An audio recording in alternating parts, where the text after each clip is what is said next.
Hey, what's up, guys? This is Mike and Dane, and we're going to react to an article from carscoops.com. If you want to read the whole article, look in the description as usual. But here we go. This customer bought a $18,000 certified pre-owned Nissan Pathfinder, and now he has a $31,000 repair bill only 10 months later. Oh my God, this is a nightmare, Dane. I need more details. What broke and what are they claiming here? Apparently everything broke, but let's look at this. The car plus another car broke is what you're saying. Yeah, the whole car needs to be replaced with two cars. Yeah. All right, this is a Nissan Pathfinder. It was certified pre-owned.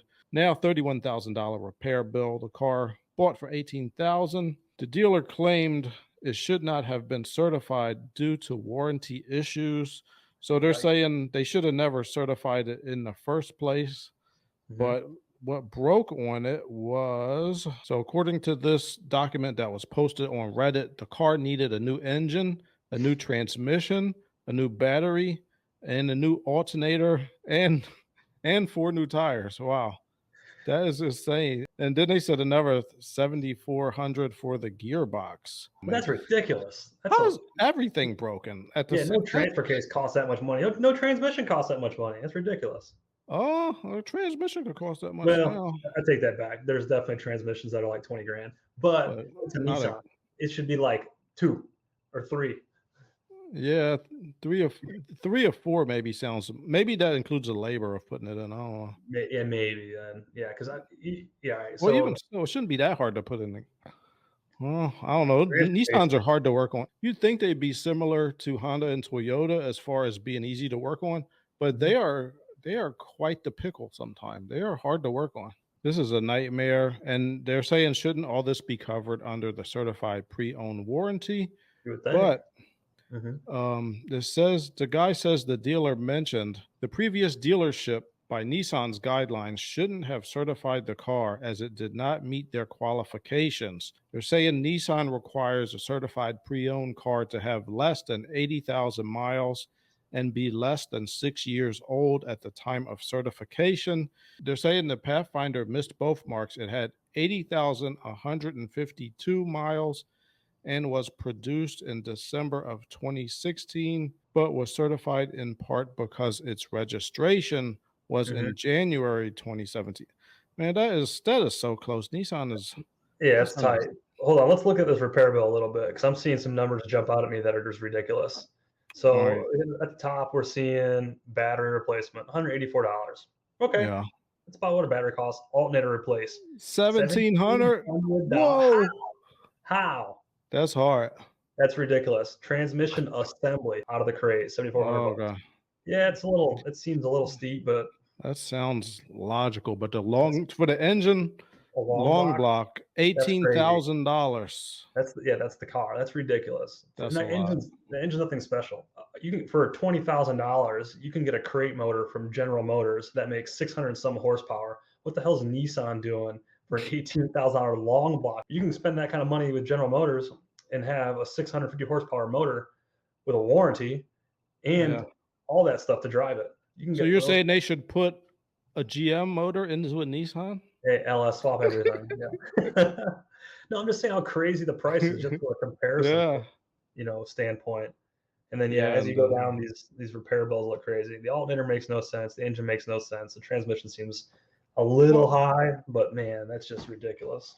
It's hard to believe that the engine, the transmission, and the alternator, and the transfer case all went bad at the same time. Yeah. That sounds insane. What did this guy do?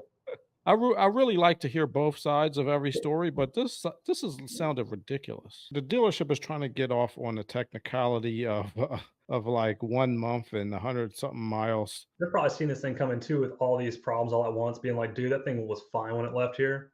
Yeah. And now it comes back with everything broken. I call BS.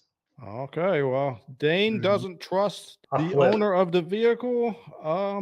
I need more information. I'm sorry. I need somebody bring me this car. I need a lie detector test. I need to inspect the car, and I need to interview everyone at the dealership. I'm going to get to the bottom of this. Yeah, So, we need much more information, much more investigation on this one.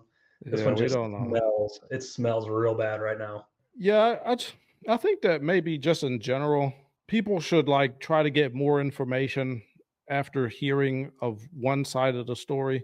Seem Yep. like we're quick to jump to one side just as a society. So let's get all the information. We probably won't be able to, but I'll give you an update on this story if anything comes through. Yeah, we'll have to keep an eye out for this. Let's look at what the people in the comments think. This guy says, "What does the customer signed paperwork say? If certified pre owned, the dealer needs to honor that warranty period for repairs because the purchase included the warranty. They took their cash, they should cover the repairs." So, yeah. Yep. Yeah. I mean, it's not the customer's fault you put the warranty in wrong. Yep. And this guy, I think you wrote this comment, Dane. What in the world is a Nissan engine worth $18,000? Exactly. No Nissan engine is worth $18,000. Not a Maybe a single one, GTR, unless maybe a G unless it's the GTR. Exactly. yeah. That's the only one that's worth that kind of money. All right, well, there you have it, people. Yeah. We need more information. This is There's sudden. there's something fishy going on here. We should do a show like, Scooby Doo where we, like, investigate mysteries, but they're Yeah, car mysteries. we should like an RCSI. What really happened here? Yeah, What? then we could find the guy at the dealership if it was his fault. Be like, "We knew it was you," and he'd be like, "Oh, I wouldn't have gotten away for it if it wasn't for you automotive nerds." It's probably an inside job. He probably knows somebody at the dealership, and the guy at the dealership's like, "All right, I'll just make this repair bill super high, and that way we can total your car out. We can get you something else." There's definitely something crazy going on here. Oh, well, let me say one more thing before Yep. we go. After this is years and years ago, but after I had gotten laid off at Honda for the Great Recession, I ended up getting a job at Nissan Hmm. dealership. It was a nightmare. It was an absolute nightmare, Dane. I thought Yep. it was going to be just like Honda, but it was different. Like I still like Nissan sports cars, Yep. but the dealer, and this isn't every Nissan dealership, and I don't know if they're still like this, but man, they were ripping people off like for real. Like after 2 days, I started putting in applications to other places. It was a Nissan Murano I was working on. It just came in and they were like, "Mike, here, put a rear differential in this." So I was like, "Okay," because somebody else had diagnosed it before I got there and they Yep. weren't working there anymore. So I put the Hmm. rear differential in and then I was like looking under the vehicle and the transmission was leaking all over the place like a fighter who had been beaten up in the 12th round, Oh bleeding all over no. the place. I was like, "What the heck happened to this transmission?" They're like, "Don't say nothing." The last guy put the new transmission in, and they were like, "Don't say nothing. It's still under warranty." Yeah. I thought you were gonna say, "Don't Can say you nothing." believe The that? last guy that said something, you don't want to hear about what happened to the guy that said something last time. So I wrote it on the paper anyway. I was like, "Transmission leaking." I put it on there anyway. I don't know if they told the customer. They probably didn't. But but Hopefully. anyway, they ended up firing me on Friday. Jeez. All right, I'll give you one quick one too. So They I was fired me. I was like, because they fired me. They pulled me up. They're like, "This is not working out. Sorry, you brought your toolbox in here, but maybe we could work together again in the future." I was like, "You ain't got to worry about that." yeah. So I'll give you a quick story too. So when I was in high school, I was able to do school to work, Hmm. and which meant like my junior and senior year, half the day I was working at a repair shop, and it was like small engine equipment. And so they sold like chainsaws, lawnmowers, all that stuff. Anyways, had a customer come in, real old mower. He was looking at buying a new one because his mower had a blown engine. It legitimately needed an engine. Hmm. And so the guy's like, well, give me your repair bill on what it costs to fix, my blown engine, and I'll kind of decide what I want to do. And the owner of the company, I was writing it up, I was like 16 years old, it costs about this much for a short block, this much for time, whatever. And the owner of the company comes over, he's like, no, write it up like it's going to a machine shop, like you're building a hot rod motor. He's like, I want that repair bill to be so high, he has no other choice than to buy this mower. I'm like, this is Oh, brand new. pricing them out. I'm like, dude, I ain't doing that. He's like, just Yeah. do it. I'm like, Yeah. oh, like that. I did not last there much longer either. I was gone in like a few more weeks. I was like, I can't do this to people. This is I nonsense. know, man. Yeah. Fortunately, that guy called it out because, so the owner put together that crazy high bill and he's like, well, I don't get it. A short block only costs this much money. And then he ended up not buying anything or getting it fixed with us. So good on that guy. Yeah. He didn't get taken advantage of, but it was just nonsense. Oh my gosh. This is we're going to do a whole show on this, but Yep. sometimes, man, dealerships, they seem like pirate ship to me. Yeah. Like, and you're just like a friggin' one of those pirates, and you got to do whatever the Captain Hook says, but you don't Yep. want to. Like, you just want to get into it to fix stuff, and now they got you going on all these terrible missions and stuff. Yeah. Yeah. Well, looks like we both did the right thing. Got the hell out of there. Yeah. Yeah, I wasn't doing Oof. that any longer. Yeah, I was considering going back to work at a dealership, but sometimes, man, it just seems like you don't want to get involved in all them shenanigans. No, no, there are good dealerships out there, but they don't have the nickname Stealership for nothing. Yeah, unfortunately. Well, my only advice would be is to not look at the specific dealership, but try to Mhm. find yourself a specific mechanic, whether he works at a dealership or sometime he'll bring it to his house or whatever.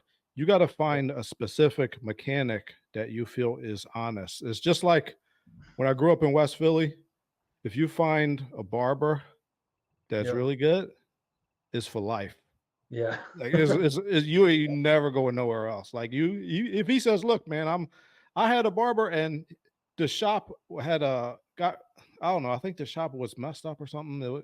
Yeah. Some type of problem. I went to his house to get my haircut. He's like, "Yeah, just meet me at my house." I was like, "All right." So it's the Yeah. same thing for mechanics. Like you Yep. find a good mechanic. If he wants to fix your car at his house, you take your car to his house. That's right. So people listening that think the dealership's my only option, that is the furthest thing from the truth. Any good independent mechanic or independent mechanic shop is going to more than likely treat you better because they need your business, Mhm. and they're not going to. They're small. They're not going to survive if they do bad work. So most of the time, and then with that said, too, those guys can fix anything. It's not like, oh, I have a Nissan, I have to go to Nissan, or oh, I got a Toyota, I have to go to Toyota. No, these things are so similar. A good mechanic can do it all. He's got scan tools that can do it all, and he's going to treat you right. And so many of these guys too that are small, sometimes they don't even take on new customers because they have such a tight base that those people only bring their cars to like this guy, just like you were saying. Yeah, Yep. exactly. All Yep. right, well, we'll leave it there. We kind of got on to some rants about dealerships, but maybe that's what was needed. We got to talk about this kind of stuff and be honest. That's Let us right. know in the comments. Have you ever suspected that a dealership is trying to rip you off, or do you have any questions about how you can find a great mechanic? Let us know in the comments. Thank you for tuning in and have a good one. Yep. See you guys.